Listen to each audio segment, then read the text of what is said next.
Bonjour tout le monde, donc nous sommes pour cette journée Place Vauban. Vous voyez les invalides derrière moi, c'est absolument magnifique, pour un rassemblement. Et les personnes que nous allons interviewer tout au long de la journée vous en parleront encore mieux que moi. Et vous verrez, on a déjà discuté avec pas mal de personnes. Vraiment, ce rassemblement d'aujourd'hui est très important pour beaucoup de monde et notamment pour beaucoup de Français. Monsieur Christophe Berthier, qu'on a croisé, va pouvoir nous dire quel est l'objectif de cette journée et de ce rassemblement. Donc on va lui laisser la parole. Monsieur Berthier, bonjour. Bonjour à vous, je suis effectivement présent aujourd'hui pour nous rappeler de cette date et surtout de son anniversaire, le 29 mai 2005, nous sommes en 2021. Le vote des Français a été extrêmement clairement exprimé pour le non et aujourd'hui l'idée c'est justement de faire reconnaître ce vote et de faire en sorte que peut-être il faudrait réinterroger les Français au travers d'un nouveau référendum et nous avons lancé cette pétition de façon à ce que chacun puisse s'exprimer clairement. Nous voulons un débat, on peut être pour, on peut être contre, il n'y a pas de souci. Pour autant, le débat, c'est peut-être ce qui nous permettra de faire un choix peut-être plus éclairé et en tous les cas en connaissance de cause. Merci beaucoup Monsieur Berthier. Je crois savoir que d'ailleurs les personnes peuvent et le public signer la pétition ici même, qui est en ligne sur internet.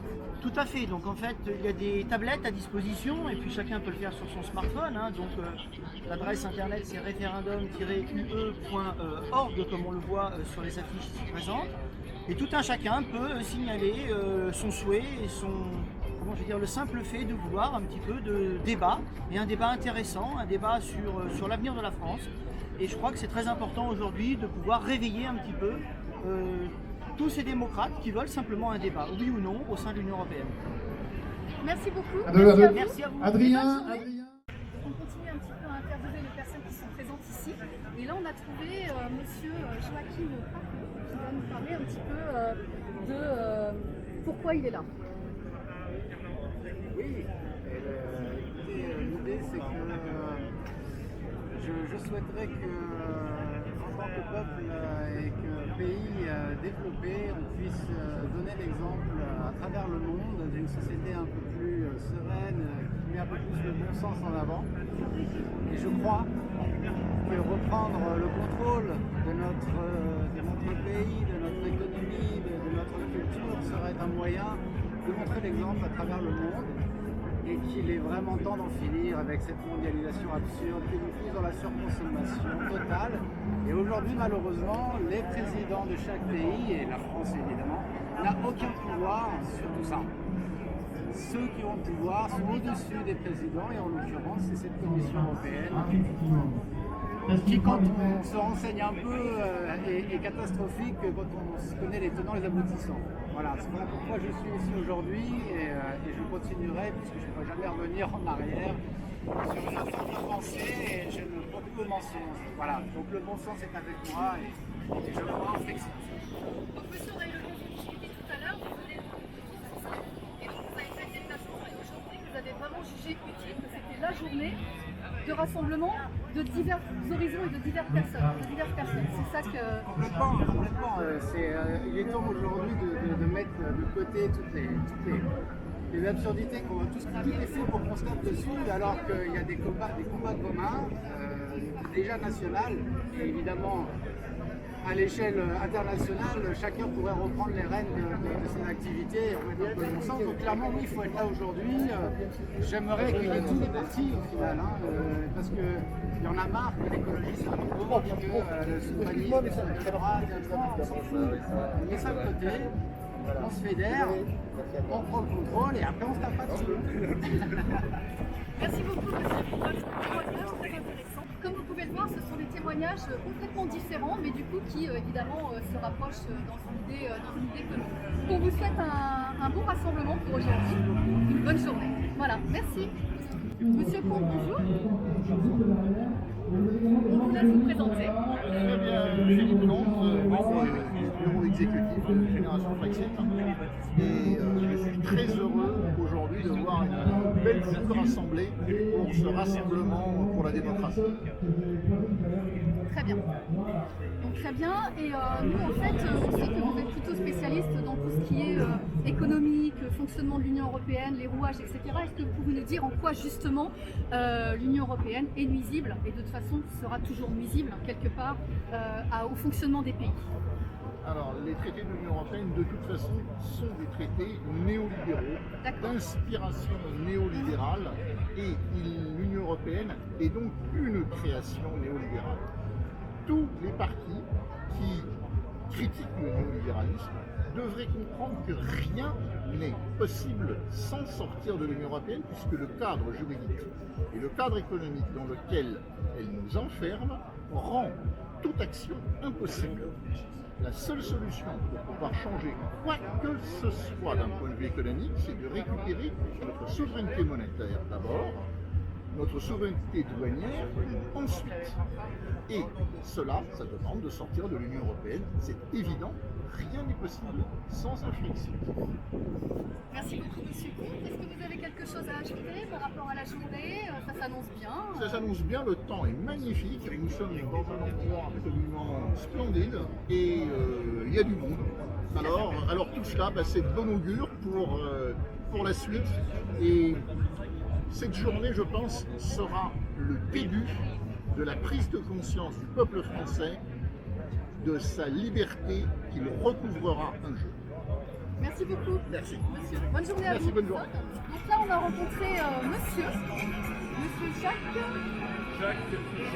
Gillet. On vous laisse vous présenter, monsieur. Jacques Gillet de la région Centre, à 25 km de Tours, élu municipal, conseiller municipal d'une petite commune rurale où effectivement j'explique, je dirais, aux concitoyens et tout ça que l'Union européenne est un leurre, aussi bien sur le plan économique que géopolitique, étant donné qu'on ne peut pas changer les fondamentaux de cette Union européenne parce qu'il faut l'accord des 27 pour qu'il y ait quelque chose de changé, une loi, un texte de loi et ainsi de suite. Donc ça c'est quasi impossible parce que si on regarde un petit peu certains pays, comme on les appelle, les pays frugaux, sont contre tout un tas de projets de loi de l'Union européenne. Donc il ne faut pas s'étonner s'il y a eu le Brexit. Et nous, ce que l'on souhaite, effectivement, c'est un référendum par rapport au référendum que la majorité des Français, 57% des Français, avaient voté en 2005 et qui nous a été volé en 2008 par le traité de Lisbonne. Donc merci monsieur de nous avoir réexpliqué un petit peu ce principe d'unanimité. Donc c'est vraiment le message que vous avez voulu faire passer. Il faut l'unanimité. Tout à fait. Donc de toute façon, sans ça, il ne peut rien se passer. Voilà. Contrairement à ce que... Et retrouver une démocratie souveraine pour notre pays. Ouais. Merci, écoutez, merci beaucoup et bonne journée à vous. Au revoir. Merci. Au revoir. Donc là, nous sommes avec M. Charles-Henri Gallois qui va se présenter et il va un petit peu nous dire quel est l'objectif de cette journée. Et voilà. Bonjour M. Charles-Henri Gallois. Bonjour, merci d'être venu. L'idée de cette journée, elle est double en fait. C'est d'une part, évidemment, de commémorer le non au référendum de 2005, vous vous en souvenez tous. Et pourquoi c'est important de le faire? Parce que je pense qu'à ce moment-là, il y a eu une rupture entre les politiques d'un côté et le peuple de l'autre, parce que ce vote a été volé aux Français. Et finalement, cette rupture démocratique, 16 ans après, elle est encore là. Et en fait, on n'est pas seulement aussi sur une manifestation défensive, parce que l'idée, c'est pas seulement de s'apitoyer sur ce non qui a été volé aux Français, c'est de dire et de demander, d'exiger un nouveau référendum sur l'Union européenne, mais cette fois-ci, non pas un référendum qui serait sur un nouveau traité ou autre qui peut être largement contourné, comme on l'a vu en 2005, parce que si c'est un nouveau traité, vous le mettez à la poubelle, et finalement il se passe rien. Mais dans ce qu'on demande, on va demander un référendum sur notre appartenance à l'Union européenne, et là ça change tout parce que c'est un vote qui ne peut pas être légalement contourné, et donc c'est la partie offensive de cette manifestation. Il faut avoir un nouveau référendum, et il y a deux biais. Il y a évidemment une manifestation comme celle-ci aujourd'hui, et il y a évidemment le soutien de la pétition que je vous invite tous à signer sur référendum trait d'union UE.org. Merci beaucoup, Monsieur Gallois. Est-ce que vous pourriez juste nous rappeler un petit peu l'historique de Génération Frexit, s'il vous plaît? Alors, Génération Frexit, c'est un nouveau mouvement politique qui est né justement le 14 juillet 2020, une date assez symbolique. Et en fait, quel est le but de Génération Frexit? Ça ne veut pas être un énième parti politique électoraliste qui va aller à chaque élection et dire on est les seuls, on est les meilleurs, etc. On est au contraire dans une optique de rassemblement, notamment pour voir cette question d'un référendum sur l'appartenance à l'Union européenne. Parce que vous l'avez bien compris, Génération Frexit, dedans il y a Frexit, donc nous, on est favorable au Frexit et on pense, et c'est même évident, que la façon la plus plausible, crédible, à court terme d'obtenir le Frexit, c'est bien par un référendum sur l'appartenance à l'Union européenne. Merci. Et pour finir, il va y avoir cet après-midi quelques personnalités qui vont se succéder à la tribune. Est-ce que vous pouvez juste nous donner quelques minutes? Alors il y a beaucoup de noms, je vous en ai juste quelques-uns. Évidemment, il y a des figures du nom de l'époque de 2005. Je pense notamment à Jacques Nikonov, à Étienne Chouard, mais pas seulement. Il y a tout un tas de mouvements politiques qui sont représentés, des personnalités comme Guillaume Bigot, Charles Gall. Donc il y a vraiment un rassemblement très divers, et c'est ça dont on est le plus fier finalement, c'est de pouvoir rassembler des gens aussi différents qui viennent de la gauche, qui viennent de la droite, et même des gens d'ailleurs qui sur la question de l'Union européenne n'ont pas le même opinion. C'est-à-dire qu'il y a des gens qui sont certes pour le Frexit, mais il y en a qui ne sont pas pour le Frexit. Et ils sont tous d'accord sur une chose, c'est-à-dire que les conditions d'appartenance à l'Union européenne ont largement changé. Et donc si on est démocrate, il faut obtenir ce référendum d'appartenance. Merci beaucoup. Voilà, donc là nous avons retrouvé une autre participante à cette journée. Donc nous avons Naïma, elle va se présenter. Bonjour. Bonjour. Alors je m'appelle Naïma. Je suis là pour la fête de la démocratie. Je suis pour le Frexit à 100%. En 2005, j'avais voté non pour savoir si on rentrait dans l'Union européenne ou pas. J'ai dit non. Et parfait. Naïma, quand vous dites que vous avez voté nous en 2005, est-ce que vous pensez vraiment que vous-même vous aviez bien compris quels étaient les enjeux, et également est-ce que vous pensez que les Français ont bien compris? Ou est-ce que justement vous ne pensez pas que voilà. Oui, moi j'avais bien compris les enjeux, oui, j'avais bien compris. Et c'est pour ça que vous avez voté non? Voilà, parce que je savais très bien qu'il y avait beaucoup d'entreprises qui allaient être délocalisées, déjà pour commencer, et qu'il allait avoir moins de travail pour les Français, et que ça allait être une catastrophe au niveau de l'économie et tout, et qu'il allait avoir beaucoup de chômage. Et oui, moi je l'avais très bien compris là-dessus, il n'y avait pas de souci. D'accord.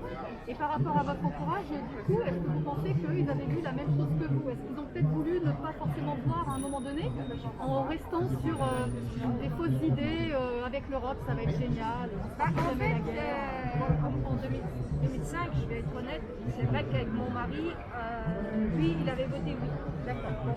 Bon, après, c'est vrai qu'il a regretté, voilà, par la suite. Moi, j'avais voté non, mais malheureusement, bon, bah, même si le non est passé à 55%, que les Français ont dit non à 55%, malheureusement, Nicolas Sarkozy nous l'a mis. Vous pouvez le dire, hein. Voilà, je vais être honnête, une journée. voilà, il l'a bien mis, on va dire, la façon de parler, en 2007 avec le traité de Lisbonne. Voilà, ça a été une catastrophe, mais bon, tant pis. Maintenant, ce qu'il faudrait qu'on fasse, moi, c'est que mon opinion à moi, après, je ne sais pas les autres personnes, mais pour moi, je pense ce qu'il faudrait qu'on fasse, c'est que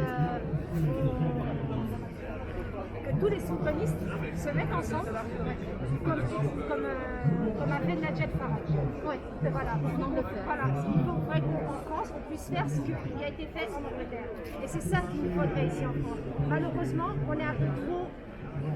c'est chacun de son côté. Et ça, c'est pas bon. Ça serait bien qu'on se réunisse tous ensemble. D'ailleurs, c'est pour ça que Génération Frexit existe. C'est ce que j'allais dire. Donc Voilà. du coup, aujourd'hui, il y a ces mouvements politiques. On a interviewé Charles Gallois qui nous a expliqué. Oui, effectivement, c'est un mouvement plutôt jeune. Mais aujourd'hui, ce rassemblement, on peut dire que c'est dans cette optique-là totalement. Oui, tout à fait. Après, moi, c'est vrai que je suis là depuis le début. Dans Génération Classique, au début, j'étais dans la liste de Philippe Roux. Quand il y a eu les élections, savoir si François Asselineau, voilà, d'accord, voilà. J'étais sur la liste de Philippe Roux. Comme on a perdu, on s'est dit qu'on n'allait pas rester comme ça. J'ai dit dès le début que je voulais continuer, que je voulais me battre. Parce que j'aime mon pays, j'ai envie qu'on sorte de l'Union européenne et je suis à Génération Brexit depuis le début. Et je ne compte pas lâcher. Très bien. Bah, écoutez, on vous souhaite une bonne journée. Eh ben merci. Et merci beaucoup. Eh ben à vous de même. Au revoir. Donc là, nous avons rencontré Sylvain Baron, qui est aussi nommé, je dirais, le décrocheur de drapeau européen. Et donc, il va nous parler un petit peu de la suite de son action et de son militantisme, etc. Bonjour Sylvain. Donc je suis Sylvain Baron, j'ai écrit un livre qui s'appelle Révolte. Ça va. Je suis en pleine entrevue, je suis navré. Et je suis un activiste, donc je passe sur tous les plans. Là on prépare une opération devant les armées. On est tous les premiers samedis du mois devant les médias. On va faire le procès public de Macron d'ici cet automne. D'accord. Et je me suis d'abord fait connaître donc pour l'histoire des décrocheurs, c'est-à-dire que je décrochais des drapeaux européens. Ça m'arrive encore de le faire. Et on est devenu finalement plusieurs centaines à le faire, si bien qu'il y a eu plusieurs milliers de drapeaux européens qui sont tombés depuis 2014. Et voilà, en premier lieu, on s'attaque aux écoles et aux mairies, mais d'abord aux écoles parce que les nazis et les soviétiques faisaient exactement la même chose. Ils mettaient leurs fanions, ils faisaient leur propagande directement à l'école, ils conditionnaient des gamins. Les gamins sont vulnérables, ils n'ont pas la capacité, le sens critique nécessaire pour pouvoir avoir du recul sur les idéologies des adultes. Donc c'est en ça qu'il y a quand même à un moment un besoin de se révolter pour les parents. Ça rejoint aussi les problèmes de questions sanitaires sur les enfants. Et voilà, si on considère que nos enfants sont vulnérables, il faut se battre. Et c'est une résistance symbolique tout à fait... voilà, qui n'a conduit personne en prison à minima, donc ça mérite le coup qu'on le fasse. Parce que donc, on va le rappeler, hein, Sylvain, vous parliez de décrocher les drapeaux européens. Pourquoi? Parce qu'il y a un côté illégal à tout ça. Alors, l'emblème européen, d'abord, c'est pas un drapeau, parce que les seuls drapeaux, c'est ceux qui sont reconnus au niveau national et qui sont constitutionnalisés. Donc, le seul drapeau qui est reconnu dans notre constitution, c'est le drapeau bleu-blanc-rouge. Il n'y a pas de mention dans la constitution qui fait référence à l'emblème européen. L'emblème européen en lui-même, dans ses statuts juridiques, n'est qu'un élément marketing développé par l'Union européenne pour promotion, mais n'a même pas réellement le statut d'emblème, parce que justement c'était trop demandé aux États que de dire nous allons reconnaître une autorité politique, créer un État de facto avec l'Union européenne. Donc il y a malgré tout des emblèmes existants, comme justement ce drapeau européen, du moins l'image qu'elle représente, la monnaie qui est l'euro, la journée du 9 mai et puis l'hymne de Beethoven, la 9e symphonie. Et ça, ces symboles-là sont reconnus dans l'article 52 des déclarations annexées au traité sur le fonctionnement de l'Union européenne par un certain nombre d'États qui reconnaissent ces symboles-là, mais la France ne l'a pas ratifié cet article. Donc à tout point de vue, que l'on regarde du point de vue constitutionnel, que l'on regarde même du point de vue des circulaires qui disent que de façon générale associés au drapeau tricolore des emblèmes idéologiques ou religieux particuliers, c'est de nature à créer un trouble à l'ordre public et il faut mieux les interdire dans ce cadre. Quand on le regarde sous l'angle donc des traités européens de la Constitution, on n'a rien qui rend licite cet emblème-là. Il faut le décrocher et l'expliquer aux maires. Et puis aussi, quelque part, c'est dire qu'on le fait pour faire chier les idéologues de l'Union européenne, parce que ça leur fait mal au cœur. Donc voilà, c'est un peu l'idée. Merci beaucoup. Écoutez, votre intervention a été extrêmement claire. Donc on espère que d'autres personnes suivront votre chemin. Et n'hésitez pas à le restituer en mairie par contre, ne le dégradez pas, pour que la procédure soit nickel, il faut le restituer. Il faut le restituer, d'accord. Donc voilà, écoutez, merci beaucoup pour ces conseils et puis bonne journée à vous. Merci. Au revoir. Nous sommes avec un gilet jaune qui est aujourd'hui, qui voulait vraiment absolument être ici aujourd'hui, et donc il va se présenter. Donc monsieur, on vous laisse la parole. Je m'appelle Sébastien Philippa, bonjour. Donc d'abord je suis gilet jaune, mais avant d'être gilet jaune, je suis un citoyen parce que ce n'est qu'une couleur pour être vu, c'est tout. Je suis l'un des déclarants depuis le départ du mouvement sur Paris, les premières manifestations gilets jaunes sur les Champs-Élysées. J'ai fait partie des déclarants. Je suis ici, bien évidemment, pour le Brexit. Pour moi, c'est l'un des premiers barreaux. c'est l'un des premiers barreaux pour retrouver une souveraineté. Et je dirais même que c'est le plus gros barreau. Il faut absolument, aujourd'hui, on dépend de Bruxelles, que ce soit pour l'augmentation d'un salaire, que ce soit pour une taxe, que ce soit de n'importe quoi. Cette pandémie actuelle, à chaque fois, c'est l'Europe. Donc il faut absolument briser ce barreau par un référendum. Bruxelles, je me permets de rebondir, donc Bruxelles qui décide de tout, donc on est bien d'accord, c'est quand même important de le rappeler. Chaque pays n'est absolument plus souverain, et tout est décidé à Bruxelles. Donc ça, c'est pareil, c'est quelque chose qui forcément vous tient extrêmement à cœur. C'est la priorité. C'est la priorité, voilà. Si un pays, si notre pays, si la France veut retrouver une souveraineté, il doit être indépendant. C'est indispensable. Merci beaucoup, voilà, monsieur. Je pense que... C'est parfait, vous avez tout dit, c'est parfait. Avec plaisir. Donc là, nous sommes avec monsieur Pasco qui va nous parler d'un sujet qui lui tient à cœur. On en a parlé un petit peu juste avant. Donc bonjour monsieur. Bonjour Alexandre. Bonjour Française, effectivement. Merci beaucoup la Touraine. Quand vous voulez. Qu'est-ce que je peux vous dire par rapport à tout ça, c'est que ça devient insupportable ce peuple de corrompus, ce peuple de gens qui décident à notre place, et ce gens qui s'en mettent plein les poches. Pendant que le peuple est en train de se faire. Moi aujourd'hui en France, j'ai des gens qui vivent dans leur voiture, qui gagnent 600 € par mois et qui n'ont pas de quoi se payer un logement. Et pendant ce temps-là, il faut savoir que pendant la pandémie, il y a 20 personnes les plus riches du monde ont augmenté leur fortune de 61%. Est-ce que c'est normal? Est-ce que c'est normal que d'un côté l'Europe, certaines personnes dans l'Europe sont plein les poches, et que de l'autre côté les peuples souffrent de plus en plus? Moi, ça me rend fou ce genre de choses. Ça me rend fou pourquoi? Parce qu'en plus on n'a même plus droit à la parole. C'est eux qui décident pour nous, c'est eux qui nous disent ce qu'il faut qu'on fasse. Et quand je vois ces gens, quand je vois ces députés européens qui sont payés à rien faire, quand je vois que l'Europe décide de normes sur le fromage qu'on mange en France depuis des millénaires et qui nous expliquent que les bananes doivent être de cette largeur-là et non de cette longueur-là, c'est bien fou, mais pourquoi ils font ça? On se pose la question.